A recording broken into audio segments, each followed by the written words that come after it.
Hey guys, and welcome back to the channel. Happy Thanksgiving and happy Black Friday. It's, I guess, just a new Thanksgiving for a way to people to go out and use massive amount of money. So today's video gonna be pretty cool, I think. I hope so.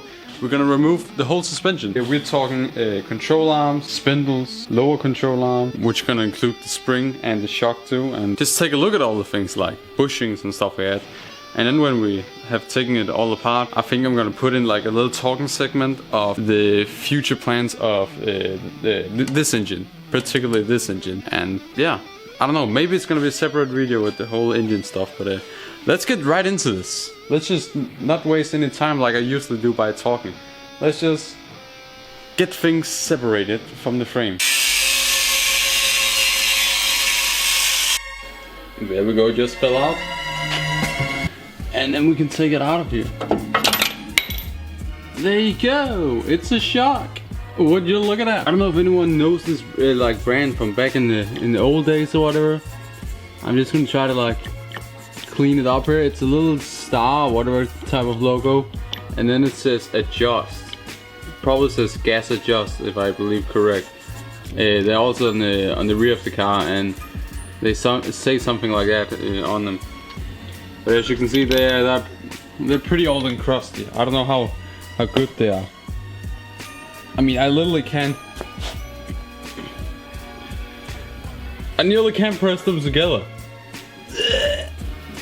I mean, they work fine and all, but this is probably also why my car was sitting so high, because these are hard as hell and they just like extend and then they sit. So it's gonna be real nice to get the new shocks in, definitely. So what I'm gonna do now is lift the frame up, take the jacks out, and get the wheels down, get the wheels off, and then we're probably just gonna jack it up again, and then we'll return from there.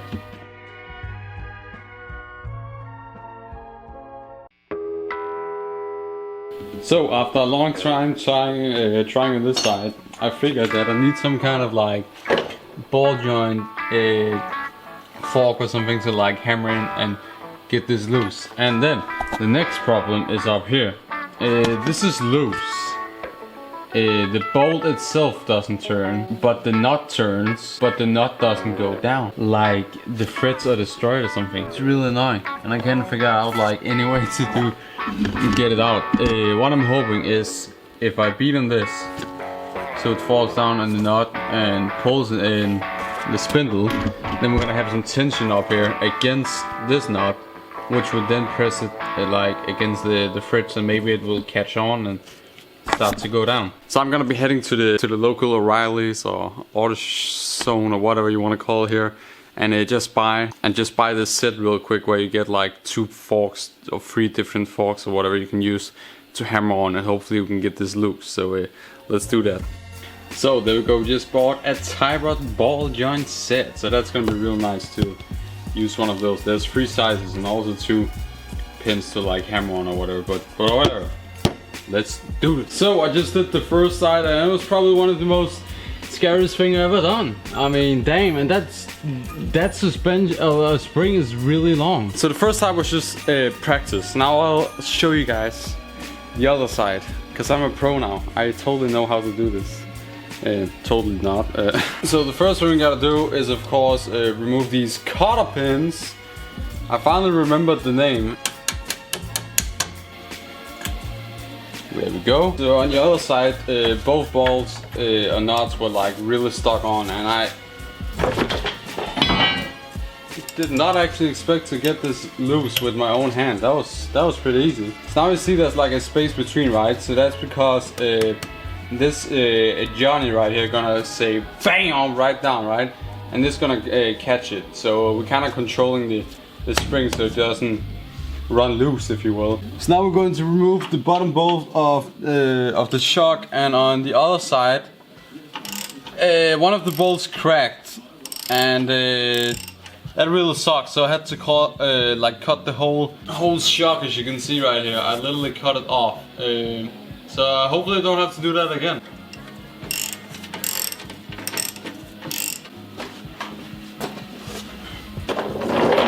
$14mm I think, and then you need an adjustable wrench to hold this in place. And again, I just bathed it in oil because I learned from the other side. I mean, this was actually easy enough to get off, but always oil. Everything is oiled up on this side. That's probably why everything is so much easier. I guess you just gotta do that with old cars, right? Don't you just love when one of your favorite songs come on the radio?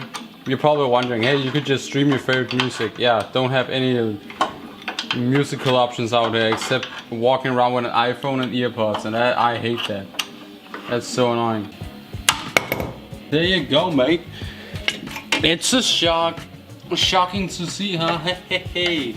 Jokes. I make them out here. So now what we're gonna do is use the new tool we bought. So basically, you gotta go in here and you just gotta, hammer this fork looking thing in between your control arm and your ball joint.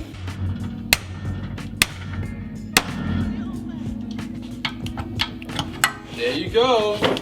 And bam. So now you can go up top and loosen this bolt and, you know, prepare for the whole unloading the spring. Tried again to get the top bolt off, and the same thing happened over here. The nut spins around, the bolt doesn't move, and I can't really get it to like grab the threads or whatever. I don't know, it's weird. I never tried that before. So I just thought of something. It doesn't matter, because honestly, we're replacing the whole thing, spindle and control arm down. So it doesn't matter if that's still together when we're pulling it off. As long as we can drop one control arm, or mostly the bottom one, to get the spring out, it doesn't matter. So let's continue.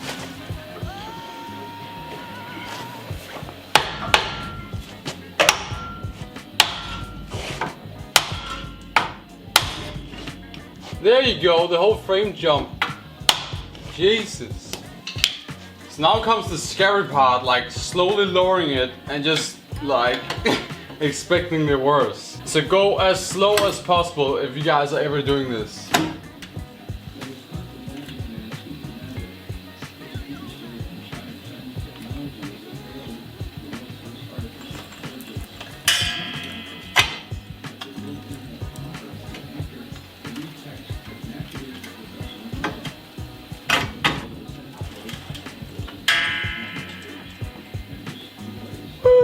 There you go, guys. That's how you get a spring loose. And now actually, before touching it,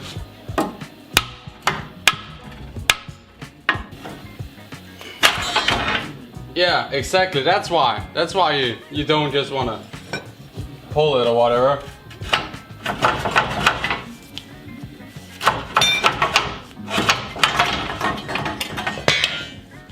Look at this massive thing, yo.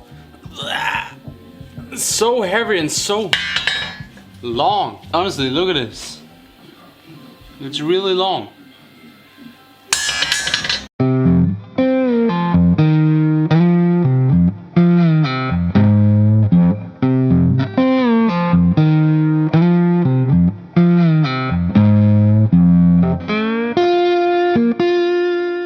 To pull all the controller arms off, everything, it's done now.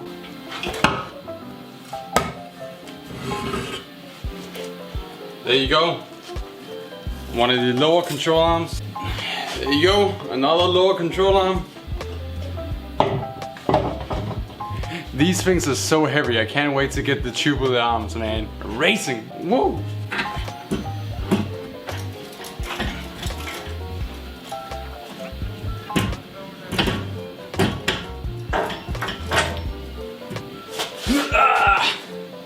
Here we have one of these spindles, and I totally forgot to take the brake rotors off. I'm an idiot sometimes. There's so much play in the bushings, it's insane. No wonder this car drove like shit. It's so fucking heavy. Everything is just metal.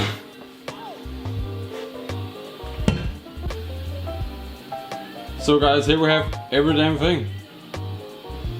Every single thing on the car called suspension. So I just came home and I'm really stoked that we have all the suspension off now. The car is literally ready to get the front frame dropped, and we can start sanding it and painting it and all that, and then put it back together. I'm still not quite sure actually of how much I'm gonna go underneath the car, on the body itself actually, and also grind down some stuff and paint it.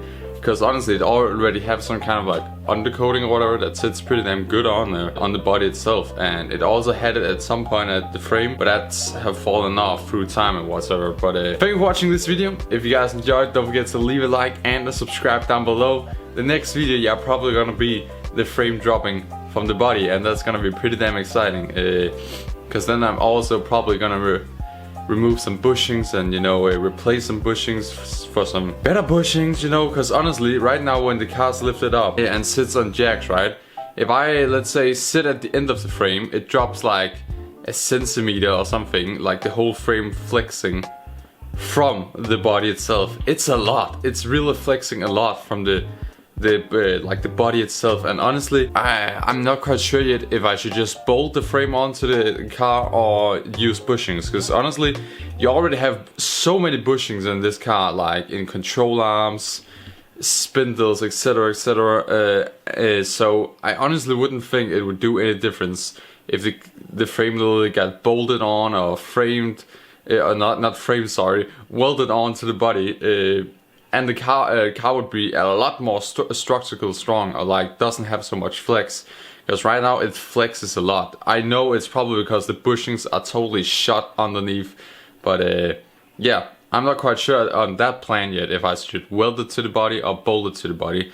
I think I'm gonna bolt it to the body, because then you still have the option in the future to take it off and stuff like that. But yeah, thank you for watching this video. I'll see you later.